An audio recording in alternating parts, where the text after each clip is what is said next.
ഒരു കൈ കൊണ്ട് തന്നെ നമുക്കൊരു ചിത്രം വരയ്ക്കണമെങ്കിൽ ഒരുപാട് സമയമെടുക്കും. അതേ സമയത്ത് രണ്ട് കൈകളും കാലുകളും ഉപയോഗിച്ച് 4 ചിത്രം വരയ്ക്കുന്ന ഒരാളെ കാണിച്ചു തന്നാലോ ഒന്ന് ഞെട്ടുമല്ലേ. എന്തായാലും അങ്ങനെ ഒരു കക്ഷിയുണ്ട്. തൃശൂർ സ്വദേശിയും +2 വിദ്യാർത്ഥിയുമായ യദു കൃഷ്ണ എന്ന ഈ കൊച്ചു കലാകാരനാണ് ഒരേ സമയം 4 ചിത്രങ്ങൾ വരച്ച് നമ്മളെ ഞെട്ടിക്കുന്നത്. കേൾക്കുമ്പോൾ തന്നെ ഒരു വല്ലാത്തൊരു ഫീൽ ഉണ്ടല്ലേ. ഇതെങ്ങനെ ചെയ്യും എന്നുള്ളൊരു ചോദ്യം ഫേസ്ബുക്കിൽ ഒരു വീഡിയോ കണ്ടതിനെ തുടർന്നിട്ടായിരുന്നു യദു കൃഷ്ണ ഇങ്ങനെ ഒരു പരിശ്രമത്തിന് വേണ്ടിയിട്ട് തുടങ്ങിയത്. പിന്നീട് സുഹൃത്തുക്കൾ ഇതിനെ കട്ടയ്ക്ക് ചാലഞ്ച് ചെയ്തപ്പോൾ യദു കൃഷ്ണ ഇതൊരു വാശിയായിട്ട് ഏറ്റെടുക്കുകയും പിന്നീട് ഇതിനു വേണ്ടിയിട്ട് കട്ടയ്ക്ക് ശ്രമങ്ങൾ തുടങ്ങുകയും ചെയ്തു. തുടക്കമൊക്കെ വമ്പൻ പരാജയം നേരിടേണ്ടി വന്നെങ്കിലും യദു കൃഷ്ണ 2 ആഴ്ച കൊണ്ട് തന്നെ ഇത് നേടിയെടുക്കുകയും ചെയ്തു. അത് തന്നെയാണ് പരിശ്രമത്തിന്റെ ഫലം എന്ന് പറയുന്നത്. എന്തായാലും കുറെ നേരമായിട്ട് യദു കൃഷ്ണ ഇങ്ങനെയൊക്കെ കിടന്ന് ചിത്രം വരയ്ക്കുന്നുണ്ടായിരുന്നു. സംഭവം എന്താണെന്നൊന്ന് നോക്കിയപ്പോഴായിരുന്നു ഞങ്ങൾ ഞെട്ടിയത്. മലയാളത്തിൽ തന്നെ നമ്മുടെ പ്രിയങ്കരായ ദുൽഖർ സൽമാൻ, നിവിൻ പോളി, ടോവിനോ തോമസ്, ഉണ്ണിമുകുന്ദൻ, എന്റെ അമ്മു, ഇവരുടെ 4 പേരുടെയും ചിത്രങ്ങൾ ഒരേ സമയം കൈകളും കാലുകളും ഉപയോഗിച്ച് വരയ്ക്കുക. ഈ എജ്ജാതി മനുഷ്യനാണ് ഈ മനുഷ്യൻ എന്ന് നമ്മളൊന്ന് ചിന്തിച്ചു പോകും. തീർച്ചയായിട്ടും വീട്ടുകാരുടെ സപ്പോർട്ട് തന്നെയാണ് യദു കൃഷ്ണയ്ക്ക് ഇത്തരത്തിലുള്ള കാര്യങ്ങൾ ചെയ്യുവാൻ കൂടുതൽ സന്തോഷം നൽകുന്നത്.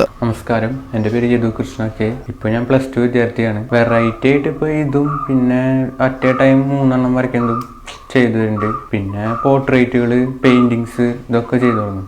ആദ്യം എനിക്ക് കൂട്ടുകാർ ഇങ്ങനെ ഓരോ ഐഡിയാസ് പറഞ്ഞു തരും. ഇപ്പോൾ നമ്മൾ സാധാ ഒരു പോർട്രേറ്റ് വരച്ച് ഇൻസ്റ്റാഗ്രാം, ഫേസ്ബുക്ക് അങ്ങനത്തെ ഒന്നും ഇട്ടിട്ട് വലിയ റീച്ചൊന്നും കിട്ടാൻ പോകില്ലേ. ഇപ്പോഴത്തെ ആൾക്കാർക്ക് ഈ വെറൈറ്റീസ് അല്ലേ താല്പര്യം. അപ്പോൾ അങ്ങനെ വെറൈറ്റി ചെയ്തൊക്കെ പറഞ്ഞിട്ടാണ് ആദ്യം മറ്റേ 3 പേന വെച്ചുള്ളത് ചെയ്തത്.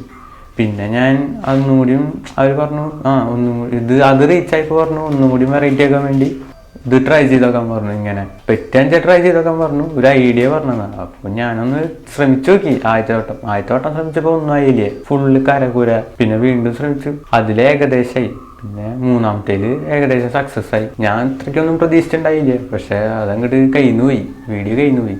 എല്ലാവർക്കും നല്ല അഭിപ്രായമായിരുന്നു. ഇങ്ങനെ ചെയ്യണതിന് ബുദ്ധിമുട്ടുകളും ഉണ്ടല്ലേ എന്നൊക്കെ ആൾക്കാർ ചോദിക്കുന്നുണ്ട്.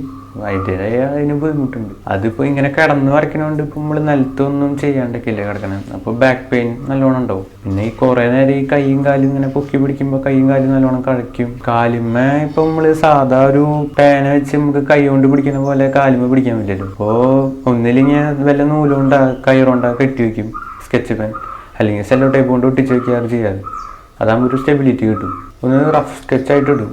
അതൊന്ന് റഫായിട്ട് സ്കെച്ച് ഇട്ടിട്ട്, അല്ലെങ്കിൽ നമുക്ക് ഒരു ഐഡിയ ഉണ്ടാവില്ലേ എവിടെയൊക്കെ എന്തൊക്കെ വരണം, കണ്ണ് എവിടെയാണ്, മൂക്ക് എവിടെയാണ് എന്നതൊക്കെ കാലം കൊണ്ടല്ലേ ചെയ്യണം. അപ്പോൾ അതിൽ അടിക്കാൻ വേണ്ടി ഒന്ന് റഫ് സ്കെച്ച് ചെയ്തിടും. അപ്പോൾ പിന്നെ എളുപ്പമായിട്ട് നമുക്ക് ചെയ്യാൻ പറ്റും. ആദ്യം ചെയ്ത് തുടങ്ങിയപ്പോൾ നല്ലോണം സമയം എടുത്തിരുന്നു. അപ്പോൾ ഇടയ്ക്ക് ബ്രേക്ക് എടുത്ത് പെയിനൊക്കെ വരുന്നതുകൊണ്ട് ബ്രേക്ക് എടുത്താൽ ചെയ്തേ. ഇപ്പോഴും ബ്രേക്കൊക്കെ എടുക്കുന്നുണ്ട്. പക്ഷെ ഞാൻ ആ സമയം കുറച്ച് വരാൻ നോക്കും. ഇപ്പോൾ ഞാൻ ചെയ്യുന്നത് 3 മണിക്കൂറൊക്കെ എടുത്തിട്ടാ. ഇനി അത് ഇനിയും കുറയ്ക്കണം എന്നാണ് ആഗ്രഹം. റെക്കോർഡുകൾക്കൊക്കെ കൊടുക്കണമെങ്കിൽ ഇത്തിരി സമയം കുറയ്ക്കേണ്ടി വരും എന്ന് പറഞ്ഞു. അപ്പോൾ കുറച്ച് കൊണ്ടുണ്ട്. എന്തായാലും യദുവിനെ പോലുള്ള കലാകാരന്മാർ നമ്മുടെ നാട്ടിൽ ഇനിയും ഉണ്ടാവേണ്ടതുണ്ട്. പരിശ്രമത്തിന്റെ ഫലം തന്നെയാണ് യദു കൃഷ്ണയിലൂടെ ഇങ്ങനെ ഒരു കാര്യം ചെയ്യാൻ സാധിച്ചതെന്ന് യദു തന്നെ പറയുന്നു. മാത്രവുമല്ല, ചിത്രരചന പഠിച്ചിട്ടില്ലാത്ത യദുവിന് ഇത്രയും ചെയ്യാമെങ്കിൽ നമുക്കും ഇതുപോലെയുള്ള പല കാര്യങ്ങളും ചെയ്യാൻ സാധിക്കും എന്നുള്ളതിന്റെ ഉത്തമ ഉദാഹരണം തന്നെയാണിത്. തീർച്ചയായും യദുവിനെ പോലുള്ളവരെ ലോകമറിയേണ്ടതുണ്ട്. വെറൈറ്റി മീഡിയയുടെ ഈ ഒരു വീഡിയോ നിങ്ങൾക്ക് ഇഷ്ടമായെങ്കിൽ ലൈക്ക് ചെയ്യുവാനും ഷെയർ ചെയ്ത് മറ്റുള്ളവരിലേക്ക് എത്തിക്കുവാനും മറക്കരുത്.